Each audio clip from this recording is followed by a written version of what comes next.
Here in a moment, I'm going to fill the grid with 16 numbers that have different colors. Your job is to locate number 1, then number 2, and so on until you reach number 16. The trick though, you're going to try to stay focused on the center dot that I just added to the grid. This is going to require you to work your peripheral vision. It sounds tricky at first, but the more you practice, the better you'll get. The better you get, the faster you'll get, and the faster you'll be able to complete all of these tables. All right, here we go. Ready, set, go.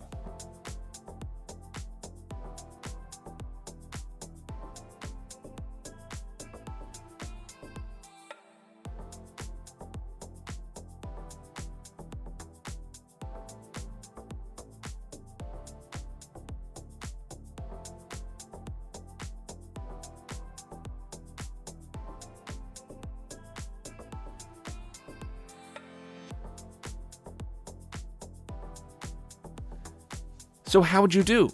Did you get them all? How much time was left on the timer? I want you to jot down your results in the comments below. This way we can see how you're doing compared to how other people are doing, and most importantly, it's just a fun way to kind of collect some informal data to see how we're all doing with the Schulte table. What if you try doing it with odd numbers only? What if you try it with even numbers only? What if you even go crazy and try it backwards? That's right, try it all 4 different ways, post your results down below. Thank you so much. If you haven't done so yet, be sure to subscribe to the channel. I'm going to be putting out a new Schulte table every Sunday. We'll call it Schulte Table Sundays. And yeah, let's have some fun learning together and strengthening that peripheral vision. Take care, guys. Remember to sub, ring that notification bell, and we'll see you in the next video.